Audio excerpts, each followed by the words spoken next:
Hi everyone, Dr. Jeff here from Ear Care Specialists in Nottingham. Thanks for joining me.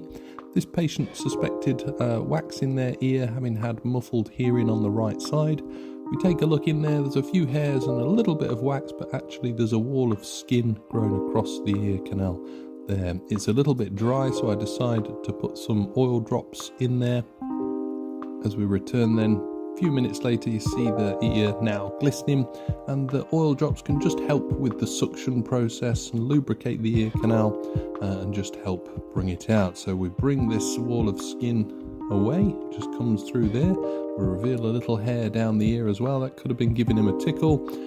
So we go back in and we just remove the little hair and the skin that's just to the side of the ear. So out it goes there, and everything is clear. Thanks for watching.